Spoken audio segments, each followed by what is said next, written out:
All right.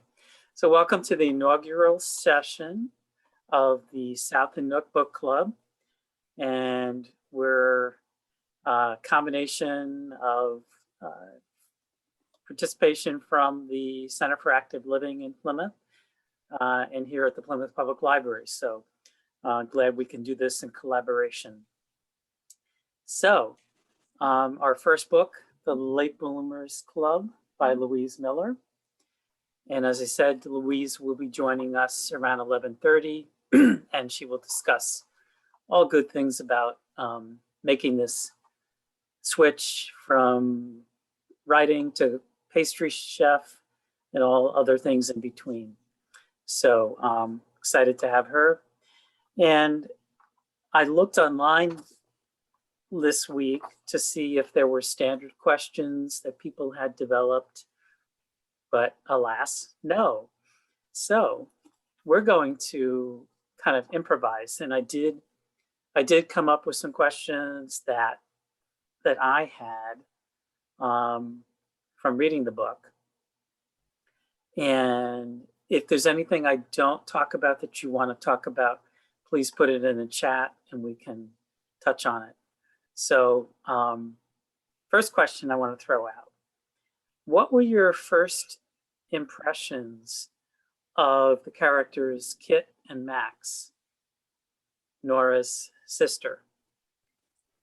Anyone want to share? Oh, I thought they were flighty. Flighty? Okay. Flighty, yeah. Yeah, okay. Anyone else? I thought that Kit was kind of heartless, especially when I read about the fact that Nora was all alone that first Christmas after the father passed away, and was just sitting by herself in the kitchen of the diner watching a little TV. I just, that broke my heart. Yeah, reading about Nora initially was, yeah, your heart went out to her. And so, anyone else think about the introduction? I thought she was spoiled. Yeah. By her sister, really. But then at the end, when you think about she didn't grow up with a mother and things like her father, was devastated by the loss of the mother, you understood a little bit, but I still think she was spoiled. Yeah. I think also when I had no idea what the book was going to be about. I just knew that it was going to be a more optimistic, feel-good type book. But then for some reason, when Max came into the scene, I thought, oh, could this bode trouble? Is there trouble in River City? And I don't know. I thought, okay, it would be convenient to make Max out to be kind of a not so nice guy, but that was not the case. And it really was a surprise. But I think to include that suspicion was a wonderful thing that Louise did. And yes, Kit did appear to be very flighty, but I guess I can relate being the second child of two, and I'm always seen as the more artistic, the more whatever, less grounded, but that's okay too. So all right, so then the town of Guthrie, I did look it up. There is no Guthrie, Vermont. It is fictitious, although I'd love to visit. I really would. Does Guthrie remind you of any other towns, fictional or real, that you've been to, and why? Anyone? Maybe places you went to on vacation, or? It reminded me of, I've been reading Louise Penny's books, and it reminded me of the town that is described in her books, and it's just bucolic, I guess is the word. So That's true. I agree. Yeah, I love Louise Penny. And the small town and all the people, and they just reappear in all the books. It's great. yeah, That's great. Almost like, oh, if you want to go to movies, Murder, She Wrote, Cabot Cove, small town. Yeah. True. yes, Yeah. yes. Exactly. Yeah. And yeah, I just got a clear visual of the town and the driving up those roads, and it was just beautifully presented. I thought that all of her descriptions were amazing. You could Yes. just feel that you were there. You could smell the cake. It just, 3 words, and she does it in like 3 words, and you've got it. Yeah. I also loved, I love the fact that the way the book was spaced out. I'm not an avid reader, which surprises most people, librarians, So having a book that is somewhat easy to read from a standpoint of, sitting at if I read at night and I'm tired, the book was laid out perfectly. The chapters really flowed well, I thought. All right, Lindsay and Paula, anything you want to interject? I really enjoyed this book. The more I got into it, the more I enjoyed it, and into each of the characters. It kind of reminded me of Lake Wobegon and the people there, and and just these are people that and you see distinct personalities. And I also, in the beginning, I was suspicious of Max. I thought he would be gone. I wondered where the money would go. And so that was a surprise. And it was a nice surprise in the beginning that he suddenly, he said, I want to marry Kit and everything. And he does this sudden turnaround there. Yeah. Yeah, that was a nice twist. The other, speaking of Max, I really enjoyed his conversations with Nora, and also how Louise Miller interjected some Buddhism in there with some of what Max was sharing, and I really found that very interesting. She just had a little bit of everything in this wonderful book. It was great. Yeah, it's like a platter of of different things. Yeah. Served up. Definitely. Well, it reminded me of some of the diners that I used to live in Pennsylvania, in Eastern Pennsylvania, and back in the 80s, we would take road trips on the weekends, and you'd stumble on a diner, and it was just this really homey feeling. Yeah, the menu was a little greasy, but it felt like, and the people that you saw, you could imagine them all knowing each other and all that. So what do we know of Peggy Johnson? What we know of Peggy Johnson is much of a mystery. Were there any clues along the way that gave away which direction the story was heading? I didn't think so. I didn't think so. I thought she was wonderful to care for the woman at the nursing home and pay for it, but that never crossed my mind. And I was surprised and glad it was there. Yeah. Yeah, because Peggy is just this woman driving a car, and then all of a sudden the accident. So. Oh, I was talking about the other woman. Okay. Oh, Elsie. Yeah. Okay. Yeah. I returned the book, finished it. So any other clues that might have told you where it was going in terms of her house and how Nora, you know, it was quite interesting how all of a sudden Nora is the inheritor.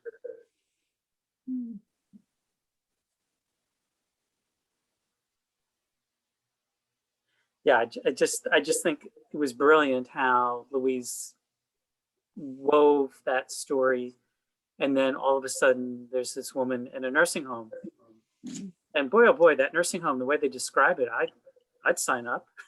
It doesn't sound, it sounds brilliant. Yeah. All right, so Nora and Kit, sibling rivalry. How do the differences between the sisters unfold in daily life? In their own way, was one more content than the other, and why or why not? Wow. Nora had to accept an awful lot of responsibility at a very young age. It's almost like she didn't have a childhood. She jumped right into adulthood. And like someone said earlier, she spoiled Kit. Yes. Yeah. I can see that. I don't think there was sibling rivalry. I think that Kit just wanted everything, and Nora just gave everything. Yeah. It was interesting that Kit accused Nora of being resentful, even though she gave her everything.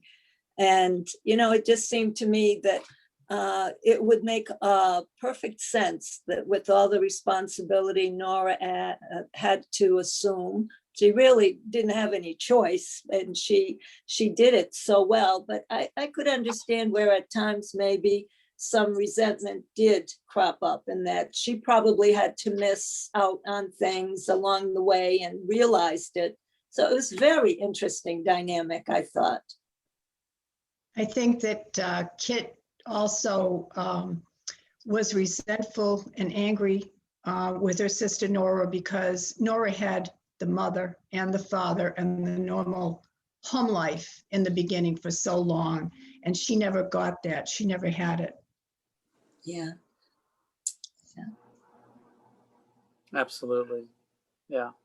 It's there's always a sibling that takes on the role of, you know, caretaker or making all the decisions. And then there's the sibling who's, you know, following their own whatever. And yeah, sometimes those two can get along and sometimes they cannot. And I think, as someone said earlier, Max was a wonderful bridge for Nora and Kit. I think he could see both viewpoints. Yeah. Well, welcome to Terry and Richard. Feel free to chime in. You can unmute yourself if you like. And we're just going through some questions. The next one is, okay, so big box stores and progress, quote unquote, in general can be seen as positive or negative. Did you get a sense of which way Nora was leaning throughout the story? Yeah. Yeah. What do you think? I think she was negative right from the start. I think she wanted things to remain the same or get better for her and her sister. And I subscribe to shopping the local small hardware stores. I hate those big things. Because you can go into a small one and say, I need this, and they'll just show it's over there. The big one you've lost. Yeah. She was also the pleaser all the time. She had to please everyone and everything. And she was afraid of change for herself. Right. Definitely. And do you think that adding this potential romantic character for Nora kind of sweetens the pie, so to speak. Mr. Danforth, Elliot Danforth, or Mr. Big Box. I expected him to be more a high pressure salesman, so I really didn't trust him.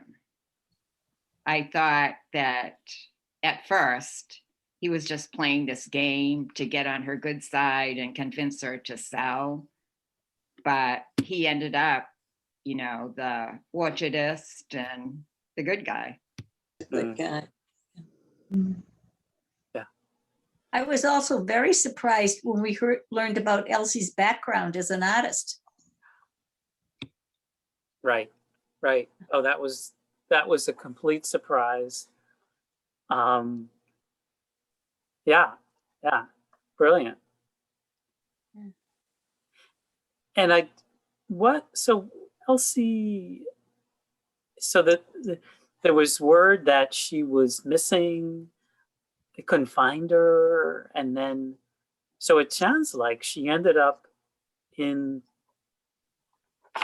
Pudding Hill House. I love the name. Kind of mysteriously. Did anyone else catch that? Yes. Yeah.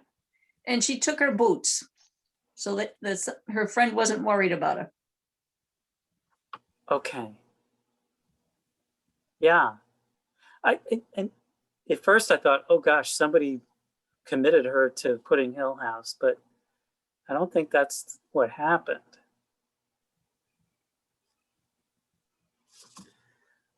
So getting back to Nora's, what would have the story been like without this little romantic intrigue? And do you think it's an essential component to Nora's story?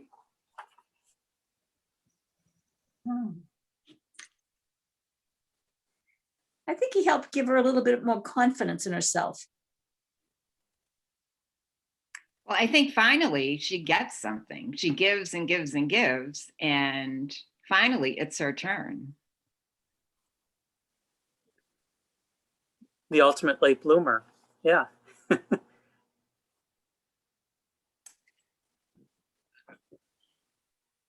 Yeah, it was very, very happy to see her finally being able to look beyond just work and all the other things she had to say, oh, this might be something for me. And having surprises in life late, well, not, she was only 44 maybe, or something like that. But having that, after working so hard and then considering what happened with the diner, I did not see that coming. No. Does anyone think that the fire was essential, or was it kind of a vehicle to get to the next step? I think it just showed her in the end how the town would rally for their own. Right. How close knit they were. Yep. Anyone else think about the? I think too that once she had to redo a big part of the diner, she was able to really make it even more of herself. Before that, it was what the parents had built and all of their decorative touches, etc. But she made it her own, and I thought that was very nice for her. Yeah. Yeah, that was sweet to see her putting her stamp on things. Definitely. All right. Three more questions. All right. So Kit, the free-spirited Kit. She and Max seem made for Guthrie. Are small towns unique in providing all the things for adventurous people like Kit and Max? Or do you think this can happen in any locale?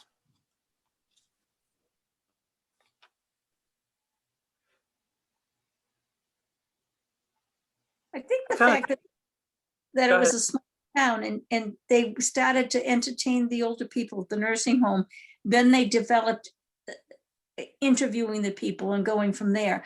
I don't think that could have happened in a large town, but they would have had to have had a reason to go into, say, a nursing home or something to start it. Right, right. Yeah, I'm just thinking off the top of my head, could this happen in Plymouth or, any other town nearby? It might, in small components, but I think in a small town like Guthrie, I don't know what, 3,500 people, this kind of thing happens more often than not because you kind of know everybody, Yeah. That happened to me when I lived in Provincetown, Truro for about 4 years before I came to Plymouth. And after about a year or so, you do get to know pretty much everybody in that town. You see them off season, you see them in their good times, their not so good times. And you develop a rapport, a connectedness that you don't find anywhere else. Has anyone else lived in a small town like that at some point? Plymouth used to be a small town when I was growing up. And Right. everybody knew everybody else, and whatever you did, someone would tell your parents. And yeah, it was small. It was, and I didn't like it then, but now I kind of wish that it were smaller. Yeah, It's a great place to live, but right. small was nice. Yeah. I think sometimes on vacations or when we take weekend trips, road trips, going to a small town or driving through a small town can kind of be a cathartic, wonderful experience. Yeah. I don't know if there's any small towns you've been through or that have fond memories, and maybe you can name a couple. My sister lives in Waterboro, Maine, and well, she's been there like, I don't know, 53 years or something. And there was a time it didn't even have a stoplight. Now it has one, I believe. So I'm not living there, but she's got the small town because it's grown too. Yeah. Right. But they all know everybody. Anyone else? It'll probably come to you afterwards. Well, I was just in Deerfield, Massachusetts over the weekend. And the gal and her husband that we met up with, she actually grew up in nearby Greenfield. But she was describing just what you were talking about, that everybody knew everybody. And even now, where she's almost 80 years old, she'll go out to dinner and we'll see 3 people that remember her from 40 years ago. So I think that's very nice. I really, Wow. yeah. Oh, that is neat. So wrapping it up here, if there was a sequel to this book, I'm not sure if Louise is working on one or not, but we can ask, what would the plot be? Where would you want to see these characters go, or what might be the newest thing happening in Guthrie?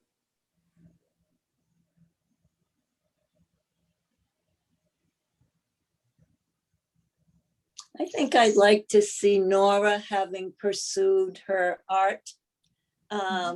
I don't think she would part with the diner, but I think she'd make more time for things that are meaningful to her.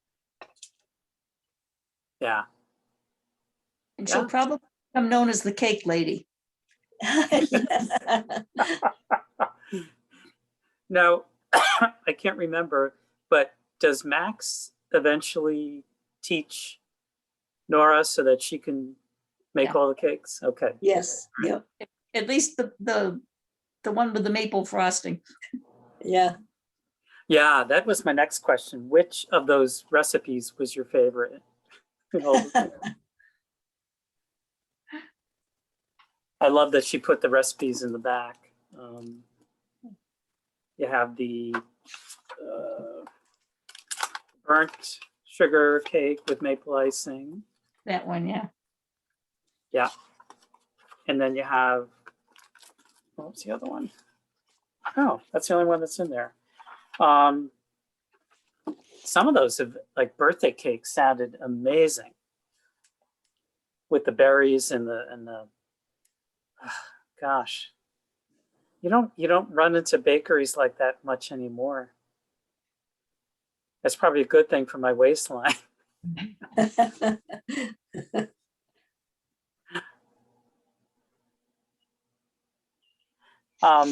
So what about Max and Kit? Do you think, I would envision them coming back to Guthrie Yeah. periodically and doing some theater thing or some performance maybe?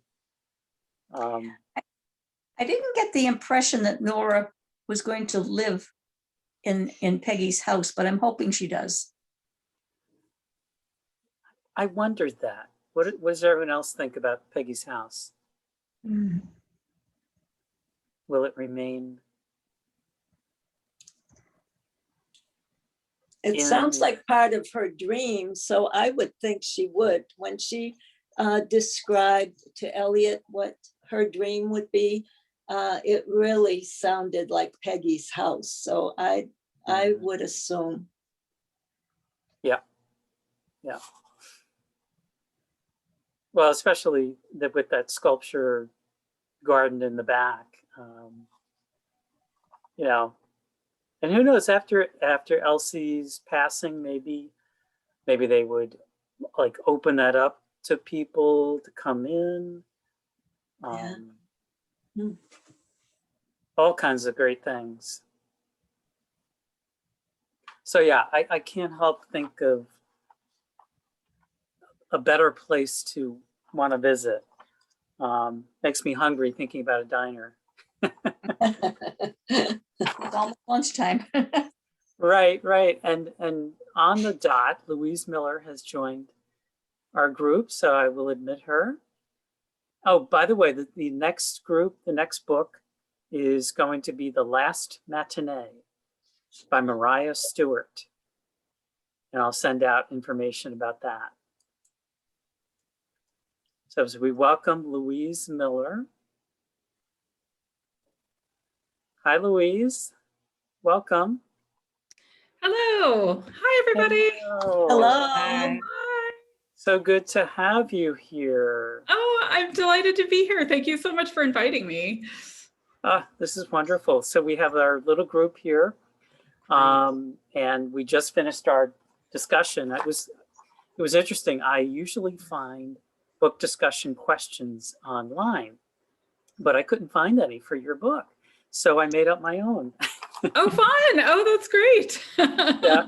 And we were just talking about if there was a sequel to this book, what would the plot be? Oh, that's so interesting. I know we were talking about that. And I'm sure you can tell us if there's anything in the offing, but I don't have a new sequel. I don't have a sequel to this book, but I tend to, when I'm working on a book project, I tend to kind of see it as a whole, and I like this feeling of my characters' lives kind of continuing without me. They always feel very alive to me, and so I really like that. But I had set this book in the same fictional town as I had set my first novel, and I liked that opportunity to kind of walk by some old characters and to see a few friendly faces without having to like really dig deep into kind of what was happening next for them. But I'm so curious to hear what you guys think or what you're imagining. I have a friend that really, really wants me to do like a prequel about the relationship between my cake baker and her artist partner, which I think is an intriguing idea, but I don't know if I'll ever do that. yeah, we were talking about Elsie's sculpture garden, and maybe once Elsie is gone, then maybe they'll open up the garden to the public, and Oh, her I love it. notoriety will be known, and of course I they'll love serve that. cake. Of course. Yeah, absolutely. I love that idea. And I love the idea of that's like a place I would visit. So I love the idea of that garden continuing and Oh, maybe yeah. something being added to it. That sounds really good. Yeah. One of the questions we had was like, have you imagined or thought about, does Guthrie remind you of any small town that you've been to or vacationed with, and we all kind of had memories of somewhere. And I'm sure have traveled throughout New England and have a composite. Yeah, absolutely. So one of my oldest friends grew up in the Northeast Kingdom of Vermont, and I spent the greater part of my 20s and 30s going up to visit her. I had really grown up. I grew up outside of Boston and have lived within, 10 miles of a major city my entire life. So I'm really not a country kid. And when we went on vacation, we went to like Wears Beach, New Hampshire during like bike week. Like it was just arcades and French fries and not a lot of nature. So when I first went to Vermont, I was really astounded by how it's just such an incredibly beautiful place. And I feel like a different person when I'm there. And so that part of Vermont has always really captured my imagination and just raised a lot of questions about the city kid and who would I be if I lived in the country and just what would my life look like? To be honest, I feel in a lot of ways like that life is more in tune with my personality than the life I live, although I live a happy city life too. But anyway, so Guthrie I purposely made a fictional town because I wanted to write a story that didn't have to grapple with the realities of living in Vermont. And because I have close friends there, I also know the challenges and the difficulties of living that far north. And I didn't want to write about any of that. So I thought, well, I'll make a fictional place and then no one can tell me how wrong I got it. It's drawn definitely from like Peacham and a little St. Johnsbury and Lyndonville up in the Northeast Kingdom. But I definitely also spent a lot of time in Western Massachusetts. And so there's kind of a little feeling of like Northampton and Ashfield and smaller towns in Western Mass. And then there's some of it that is really pulled from my experiences of living in the Jamaica Plain neighborhood of Boston, which at the time, I don't know if it's the same now, but in the 90s, it really functioned like a small town in a lot of ways. A lot of people really knew each other and there were a lot of characters. And so it was partly that, but I loved the freedom of not having to get it right. It was really fun. Absolutely. Yeah, we were talking about the uniqueness of living in a small town and you get to know people. I lived in Provincetown, Truro for 4 years and had, it was the first time I ever got to know so many people. It just was quite unique. So, the diner and Guthrie was like I was back in the small town, which is great. Oh, I love that. That's great. And small towns are, it's as you know, there's great sides to it and kind of hard sides to it. I lived in Portland, Maine for a while, and Portland, even though it's a little city, if you're 20 years old, it's a small town because everyone knows each other in the same age group. And it had the joys of it and also the weird challenges of it of, if you date one person, then you kind of like, half the people. And, or for me, if I wanted to be a baker, and now Portland has become this very like foodie town, but when I lived there, it was not. And so if you didn't get a job at the first bakery, at the one and only bakery, that was your only chance. So yeah, it was fun. Funny. Yeah, we were saying how, at least there aren't as many good bakeries that, you can, I mean, Peggy Johnson is just an amazing her, what she did, you know, her whole catalog of goodies, you know. And we were talking about which ones we liked. Oh, that's fun. Yeah. Peggy was based on a real person that I met for like 5 minutes, who was a family friend of my friend. And it was, I went to visit her, literally, I was in her house for like 5 minutes, but her kitchen blew my mind. It was this like incredible old Vermont farmhouse. And her, just all the walls, I remember all the cake molds, her walls were covered in cake molds, and that image really stuck with me. But I was so touched by, and how I created Peggy, I was so touched by the idea of there just being someone in the town that you know that they make cakes, and that's like the go-to person. I love that. I love the lack of officiality about it. And how it's just accepted that, you know, if you need a cake, that's where you go. That seems really like lovely to me. Yeah. And speaking of cakes, so I think we talked about what you would share this morning. Maybe you could talk about your how you traverse between being a pastry chef and being an author, and how that all works in your life. Yeah, I'd be happy to. So I have a very my trajectory of becoming a writer is kind of a funny one. And the title of Late Bloomers Club is very personal to me. I knew I wanted to be a writer when I was 20, and I was in art school. I had just dropped out of art school because I realized that wasn't the path I wanted to take. And also because I had run out of money.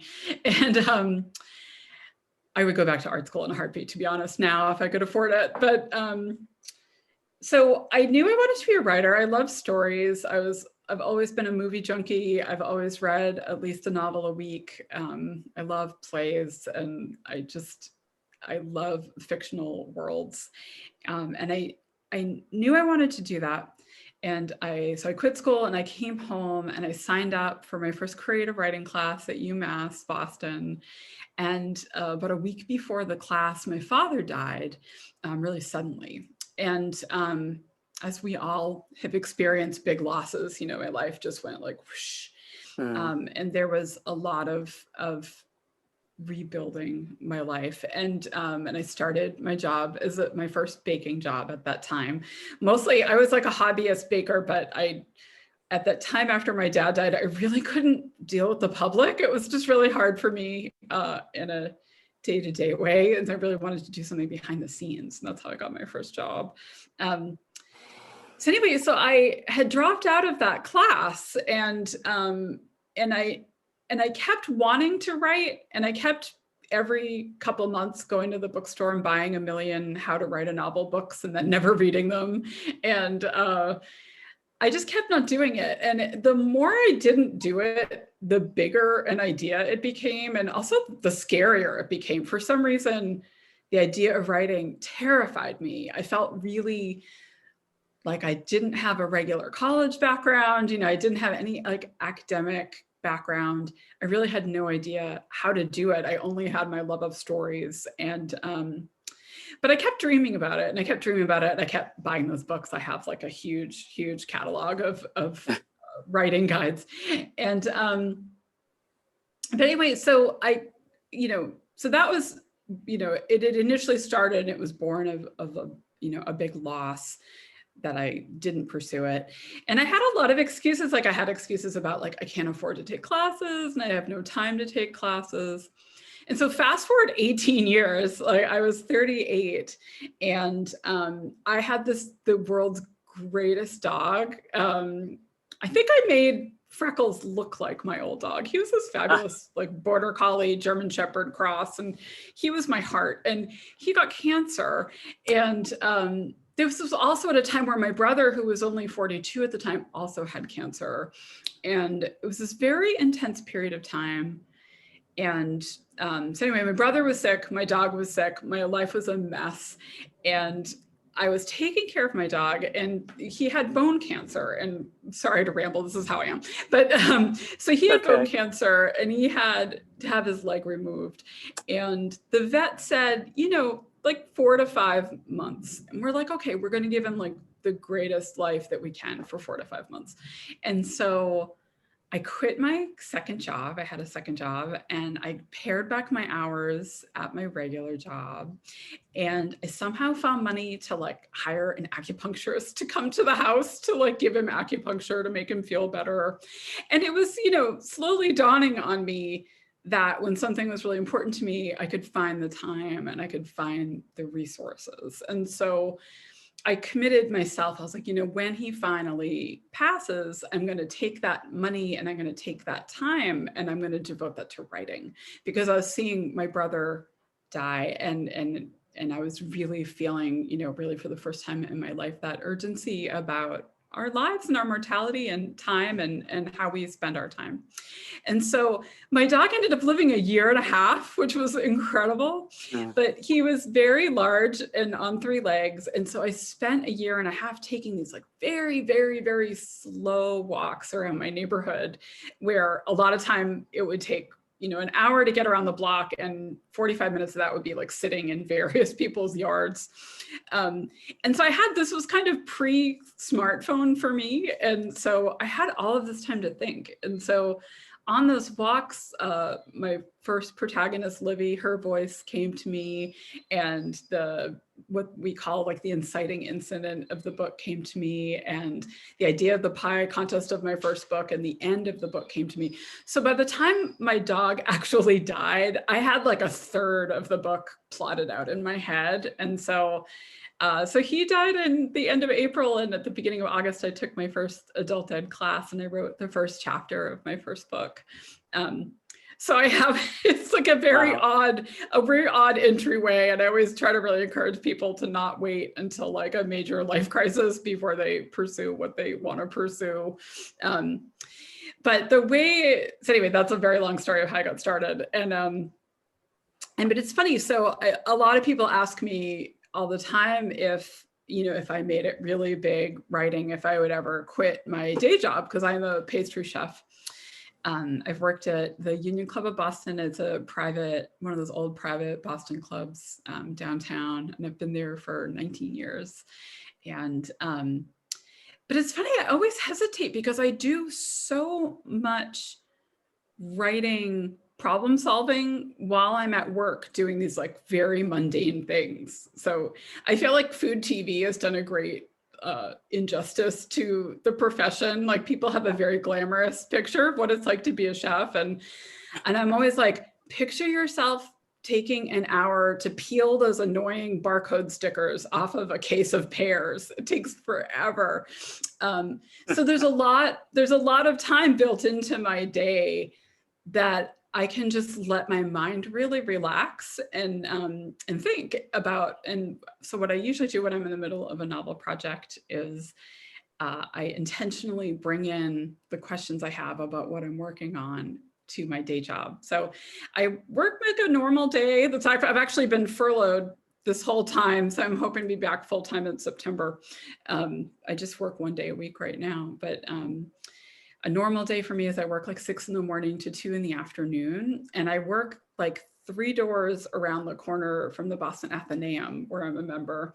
So that's where I do a lot of my writing. So I usually will go right to the library. There's like only a Dunkin' Donuts between work and the library, so I can't get too distracted. And you know, grab a nice coffee and go to the library, and I'll work for 3 or 4 hours. And so the end of my writing session in the afternoons, I think about what's coming next in, you know, what in the coming chapters, and I'll just write down questions, you know, why, you know, who did that garden, you know, what are those sculptures made of? When were they made? Like, why was Peggy selling her house to like a Walmart kind of place? Like, what would push her to make that decision? Like those kinds of questions. And so I'll leave that little list right next to my work prep list of like apple pies, macaroons, you know, birthday cake. And every time I'll just glance over at it. And I really think it's akin to when we get ideas when we're taking a shower or when we're driving or when we're walking. It's that space where your mind is relaxed. You know, you're not trying to figure it out, which I'm terrible. If I'm ever trying to figure something out, it never works. And yeah, so anyway, so baking's like this huge part of my process. And I have found other ways around it while I haven't been baking that much. I do a lot of gardening and I do a lot of walking. I live close to the Arnold Arboretum here in Boston, and I spend a lot of time outside. So those are two ways that I can access that part of my brain, but I can never access it when I'm in front of a computer. So I always try to make my physical writing time to be about, like, I compare it to just like farming work, where it's like there I'm just like typing the words, but all the thinking's already been done. Yeah. It reminds me of kind of, you know, what they, well, in some religious orders or even Eastern philosophy, you know, your work is your practice, and that doing the work of baking or farming or whatever enables the other pieces to come together. Yeah, absolutely. Absolutely. It's funny. I do a lot of meditation practice, a lot of Buddhist practice, and something that I bring into my writing life is just this idea of in meditation practice, we talk a lot about not being too tight, not having like a death grip on, like, you know, breathing in, breathing out, but also not just spacing out and not making any effort. And I find the same is with writing, where I'm always constantly trying to find that sweet spot where I'm not forcing anything to happen, but I'm also not doing anything or not caring. Yeah. So I wanted to give our rest of our club a chance to ask a question if anyone has a question they want to ask. Do you Inquiring minds. ever do your writing longhand, or is it always at the computer? You know, for me, it's always at the computer, because for one thing, I can't write in longhand as fast as I can type. I'm a really fast typist, and my brain tends to work a little quickly. Also, I have the world's worst handwriting. Like, I am constantly made fun of. I just got a text from my boss with a photograph of a note that I wrote him and just a question mark, because no one can ever read what I'm saying. And I oftentimes can't read my own handwriting. So yeah, it's much more accurate. I save a lot of time if I type. I have friends who swear by longhand writing, though, and I know there's a lot of studies about kind of it accessing a different part of your brain. And so I really admire those people, but I know it would just be a terrible idea for me. I'm not a good typist, and I started a course with Bridgewater State University on writing your memoirs. So the first 2 or 3 weeks, you know, the first week, whatever, the second week, I do it from scratch again, but make all sorts of changes in the third week. And finally, I went out on the porch and got at the computer. Typing is terrible, but it is easier. Yes. And it ends up looking so nice when you typed it, which is kind of satisfying. Anyone else have a question for Louise? An observation, something that you read in the Late Bloomers Club you wanted to find out about? Well, I was just wondering if, when she's developing the characters, do you have a favorite? Do you end up with a favorite character in your book? I always do. And usually it's a character that I don't set out to write, which just sounds a little strange, but the way I start a book, I'm not really much of an outliner. I usually start with a strong feeling of the main character. I know how the story starts and I know how it will end. And I might have a few ideas along the way, but the middle's not super clear. So those characters I always really enjoy, but they never end up being my favorites. And so in Late Bloomers Club, Max was my absolute favorite character. And I think a lot of my relationship has to do with it's the characters that are the most fun to write. And Max was a real surprise for me. And this will sound a little esoteric, but so for me, like my favorite part of writing is there can be just these surprises. And so I knew that Peggy had died, and I knew that Peggy had left her land to Nora and her sister. And I knew that someone, you know, I needed to have a scene where Nora found out. And so I was like, all right, the police are going to come to her apartment and tell her. And so I'm in the scene, I'm writing it, Nora's in her apartment, there's a knock on the door opens, and there's her ex-husband. And I was like, she was married? Like, I had no idea. I don't know where that idea came from, but it was a big surprise. So I was like, okay, let's go with that, you know. And the same thing happened with Max. I knew that Kit was going to show up. I knew that Kit would show up with someone because I felt like she'd be too nervous to go on her own. So I think like she needed her army of a friend or a boyfriend. I always picture her having a million boyfriends.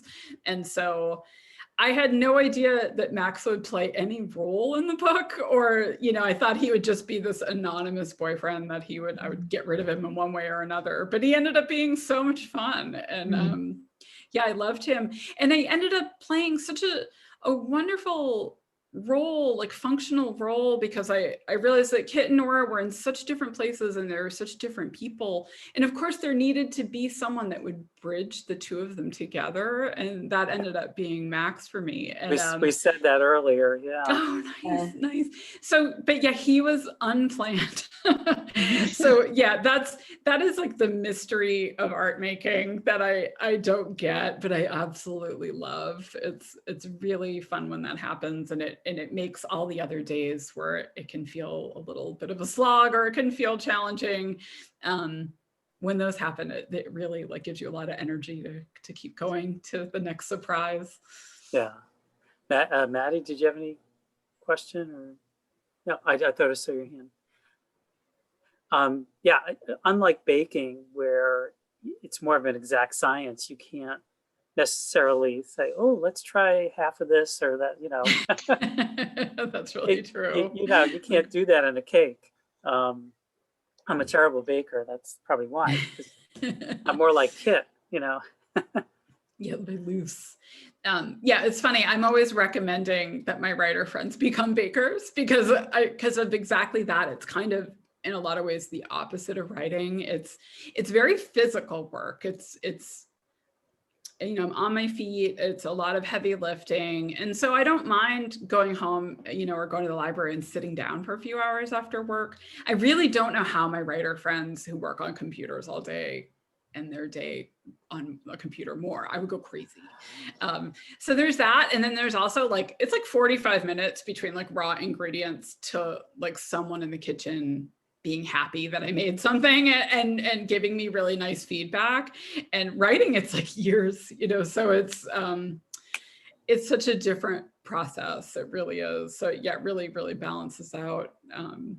The baking really balances out the kind of long looseness of writing, but also you're right, like baking is very exacting, and I love not having to be exacting, which is why I think I don't outline. Every time I do anything ahead in a book, I end up getting myself into a weird corner and having to write my way out of it, and I end up inevitably throwing it out. So I try not to do that anymore. I try to just kind of just move along as the story is moving along, but yeah, I don't like to fill in that middle because I know I'll feel locked into it, and then there'll be no surprises, which is the best part.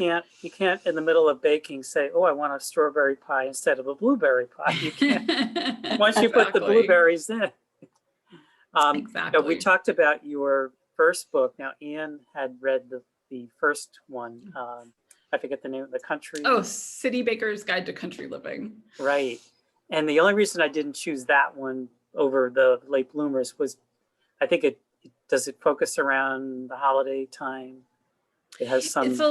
It's definitely, it's a very like fall to Christmas book. It covers a whole year, but really the bulk of it's fall and Christmas. Okay. And, but I said that I don't think we definitely could visit that in the future. For another book read. Well, I was thrilled that you chose Late Bloomers Club because it was a book that it came out, like City Baker got a lot more press, and in the publication schedule of Late Bloomers Club was very condensed, and so it didn't have a chance to kind of make the rounds of reviews. And so not as many people have read it. So I'm always excited when someone's read it because I feel proud of it. So Well, we're glad did. you did. We're so glad you did. I'm reading this, I read this back in March or April, and you know, for considering all that we've been through with this pandemic, and we all needed a feel-good book club. Something that would give us a sense of community, give us a sense of togetherness, and also some good memories. So we're so happy that this was our first read. Oh, thank you very, very much. I really appreciate that. Do you have any other favorite authors or books that you like or would want to mention? Yeah, sure. I mean, my absolute all-time favorite author is Ann Patchett, which I'm sure many of you have read her. The thing I love about Ann Patchett the most is that when I read the description of any of her books, they're never subject matters that I'm particularly interested in, but I trust her so much to take me anywhere. There's never been a book of hers that I haven't just completely loved. And I also really love and appreciate that she takes me to these places that wouldn't be my first impulse. For an author that writes kind of similarly to me, I really love Abby Waxman. She wrote, her debut was The Garden of Small Beginnings, which was about a widow who joins like a gardening club to try to kind of get out of her grieving. And she also, I think she's on her 4th or 5th book by now, but that sounds great.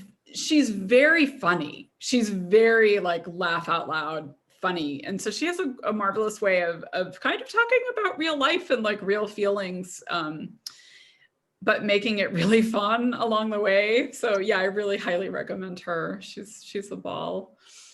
Yeah. Oh, Louise has a question.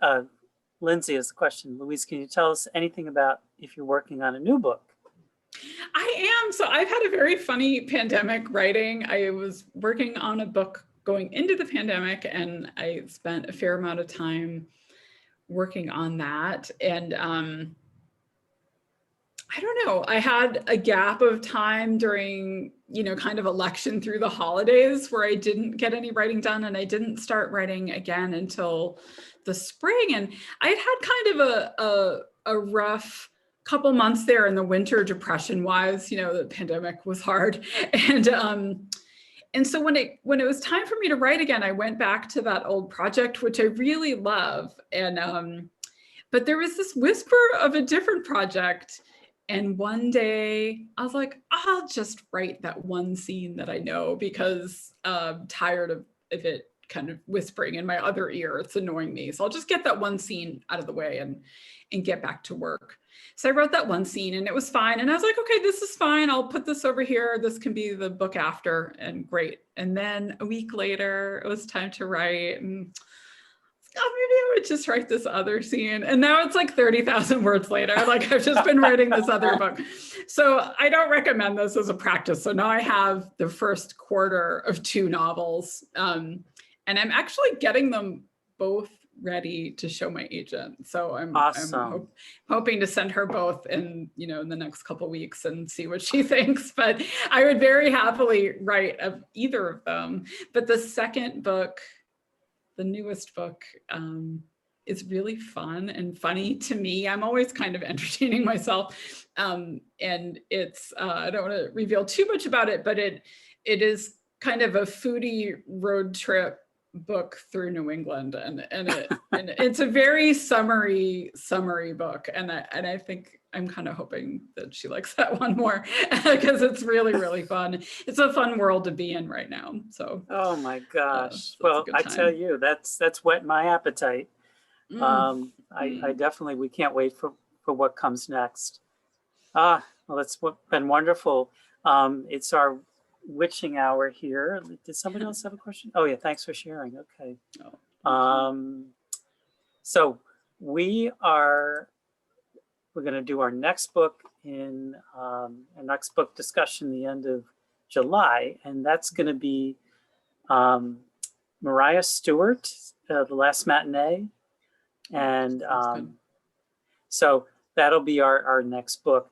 But in the meantime, I think I want to go back and read your first book, Louise. No, fun. We have it There's here. a lot of pie baking in the book. And there's a very crucial county fair apple pie contest in the book, which I had a really good time writing. So I hope you like it. Awesome. And, So maybe we'll have that book come this winter as I'd love it. as a Oh, book If you- read. If you choose it, I'll be back. Yeah. Oh, Good. That'd be Great. great. Well, so Well, nice thank you. being with you all. Yeah, thank you so much for inviting me. I really, really appreciate Excellent. it. It's very And thank you cheery. for sharing all your wonderful insights. Oh. And I'm so jealous that you're right around the corner from that Athenaeum.